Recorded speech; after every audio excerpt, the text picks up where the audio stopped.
In this video, I'm going to talk about 3 terrifying stories that happen to real people at gas stations. Station 46 sits on a desert road between 2 small towns in the south. It's an old, isolated gas station, surrounded by endless dunes, with no nearby houses for over 50 kilometers. 2 young men work there. Sami, a quiet man in his late 20s, and Yasser, who is more energetic and skeptical of anything supernatural. They both had just started working the night shift, temporarily hired to cover a staff shortage. For the first 4 nights, everything seemed normal. A few cars would pass, people would buy gas, water, or snacks, then continue their journey. Yasser would joke around to break the monotony, and sometimes they'd listen to the radio quietly. But the 5th night was different. The night started normally until around 1 a.m. when an old pickup truck pulled up to the pump. A man wearing a tattered robe stepped out. He walked slowly, as if in pain. As he approached the store's entrance, he paused and stared directly at the surveillance camera above the door. He stood motionless for about a minute before entering and saying in a low voice, "The road tonight is too open." Sami glanced at Yasser, uneasy. The man ignored them both, bought a single bottle of water, and left, without getting any fuel. Strangely, the truck drove off without anyone opening the driver's door again. Yasser went outside to make sure he wasn't imagining things, but the sand showed no signs of anyone else getting in or out of the truck. At around 2:45 a.m., a barefoot child suddenly appeared outside the station, wearing torn pajamas. He walked slowly up to the glass door and gently knocked. Sami quickly let him in and asked, "Are you lost? Where are your parents?" The child didn't respond. He simply looked up, pointed at the security cameras and whispered, "They're watching me. From there." Then he vanished, right before their eyes. No scream, no running, no shadow, just gone. Both men panicked. They rushed outside to look around. No sign of the child. They searched even behind the building, where the gas tank and the old water tower stood. That's when they found something even stranger. Behind the station, a large pit had appeared, something that definitely wasn't there before. It wasn't a natural formation. It looked like someone had dug it recently, even though the ground was solid. The hole was perfectly round, and a foul smell like rotting meat came from it. From deep within, they could hear faint sobbing. Yasser insisted on approaching, but as he stood on the edge, he heard a familiar voice, his mother's, calling from inside. "Yasser, come down, it's cold out here, come." Sami pulled him back just in time. When they looked back, the pit was gone. Yes, the ground was back to being solid, like it had never been touched. Exactly. At 3:33 a.m., the power went out. Complete silence. No lights. No sounds. Only darkness. Sami grabbed a flashlight and headed to the back to check the circuit box. The switches were intact, but the room was now filled with strange symbols carved into the walls. Symbols that resembled ancient runes or occult writings. One symbol was repeated several times. An open eye with a red dot in the center. Then, Sami heard Yasser screaming from inside the store. He ran back. When he entered, he saw the shop glowing with an unnatural red light, and all the shelves had been torn apart. Items scattered everywhere. Yasser, he was gone. Sami called out for him, checked every corner, until he finally saw something moving on the surveillance monitor. Yasser was outside, standing in the desert, smiling, eyes closed. Sami rushed outside, shouting Yasser's name. No response. Yasser just stood there, completely still. As Sami approached, Yasser slowly opened his eyes and said, "Now, I understand." Then collapsed, unconscious. Sami carried him back inside, locked the doors, and sent a distress call over the radio. It took the police 2 hours to arrive. Yasser was admitted to a psychiatric facility. He wouldn't stop repeating a single phrase. The road never ends. The pit never sleeps. The child is the key. As for Sammy, he quit his job and left town completely.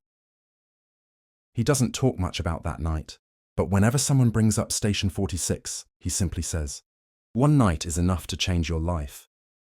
If you work in a place with no people around, you might meet those who aren't people at all. It happened in 2013 in a small town in Oregon.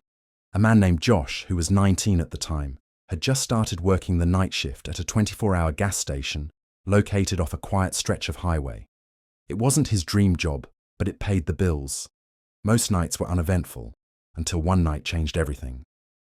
Josh arrived at 11 p.m., replacing the evening clerk, who said everything had been normal.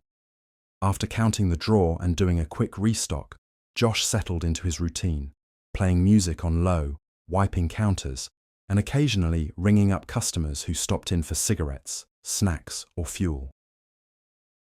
Around 2:30 a.m., things got strange. A white sedan pulled into the lot. It didn't go to a pump, just parked near the side of the building with the engine running. Josh watched through the glass windows. No one got out. 5 minutes passed. Still nothing. He walked around to check the cameras. He could see the car clearly, headlights off, windows tinted, still running. Then, the phone rang. Josh picked it up, expecting it to be a prank call. But all he heard was breathing. Deep, slow breathing. He said, "Hello?" The breathing stopped for a moment. Then a voice, barely a whisper, said, "Don't go outside." He slammed the phone down, instantly getting goosebumps. He looked at the car again. It was still there. No one had gotten out. Nervous, Josh locked the front door. He was officially creeped out. At 3 a.m., the car suddenly turned off its engine. The lights had never been on. A man stepped out. He was wearing all black, hoodie, pants, and something in his hand. He didn't go to the pumps. Instead, he walked slowly around the building, out of view of the front windows. Josh watched the security monitor. The man stopped at the back door, the employee-only entrance. He tried the handle. It was locked. Then he looked straight up at the camera and waved. Josh backed away from the monitor. He didn't know what to do. No one else was around, and the police station was 10 minutes away. He called 911. As he was on the phone, he heard a metallic tapping coming from the side of the building, right behind the stockroom wall. He whispered to the dispatcher what was happening. They said an officer was on the way. The tapping stopped. Then silence. A few minutes passed, and he thought the man had left, until he saw him again, right at the front window, staring in. He wasn't wearing a mask, but his face was strange. Pale, with an almost emotionless expression. His eyes didn't blink. He raised his hand and placed it flat against the glass, then traced a slow circle with one finger, watching Josh the entire time. The man then turned and walked away, disappearing into the darkness. The police arrived 7 minutes later. They searched the area but found no sign of the man or the car. No license plate on the footage. No fingerprints. Nothing. Josh never worked another night shift again. Later, the manager checked the security tapes and found something chilling. The man had been standing behind the station for almost 45 minutes before he approached. Just standing still, in the shadows, watching the building. A cold February night. The wind howled through the trees, and fog crawled over County Road 74. There, surrounded by nothing but dark woods and silence, stood a small gas station called Black Pine. It was old, barely functioning, and no one ever stopped by after 10 p.m. Except Hannah.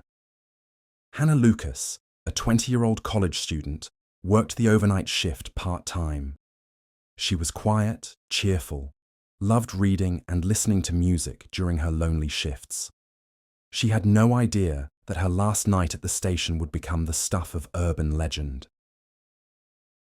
On the evening of February 12, 2016, Hannah clocked in at exactly 10 p.m. Everything seemed normal. Too normal. But something was off. The exterior security cameras kept flickering. She called her manager. He told her, "Don't worry, the signal's weak out there. Just focus on the counter. I'll check it tomorrow." At 12:37 a.m., the first customer of the night walked in. A tall, thin man in a grey, dirty coat, moving with a slow, eerie gait. Hannah immediately noticed he never blinked, and he wouldn't look her in the face. He asked for a pack of cigarettes in a low, mumbled voice. He handed her a damp $20 bill. As he turned to leave, he stopped and asked, "You always work alone out here?" Hannah chuckled and said, "I'm fine. Cameras are working." He replied, "Not tonight," and walked out. After he left, Hannah checked the security feed. All screens were working, except the rear lot. It was completely black. On the monitor, a single error message appeared. "No signal. Rear lot." She went to peek through the back window, and there he was. The same man, now standing beside the dumpsters, motionless, staring directly at her through the glass. He hadn't come through the back door. He shouldn't have been there. Panicked, she shut the blinds, locked the doors, and called the police. But the line cut out. Static noise, then silence. She grabbed the metal rod behind the counter. Then came the sound. Slow, dragging footsteps behind the building, and the faint sound of something being scraped across the pavement. But strangely, no one ever came in. The doors never opened. 17 minutes later, police arrived. The station was locked. The lights were off. The phone was disconnected. Inside, they found Hannah curled up behind the counter, eyes wide open, shivering, whispering. He was standing there. He smiled. He said my name. I didn't tell him my name. She was taken to a psychiatric ward. She didn't speak normally again for 4 months. When police reviewed the surveillance system, they found that all footage between 12:30 and 1:05 was gone. The only remaining file? A still image captured by the rear camera, showing a tall man standing near the dumpsters. His face was blurred. His eyes reflected light. He was never seen leaving. Hannah never returned to work. The gas station was sold a few weeks later. Locals say that if you drive by that stretch of road now, you can sometimes spot a thin man in a grey coat standing in the lot where the station used to be. And delivery drivers swear they've heard a girl crying inside the empty building long after it was boarded up.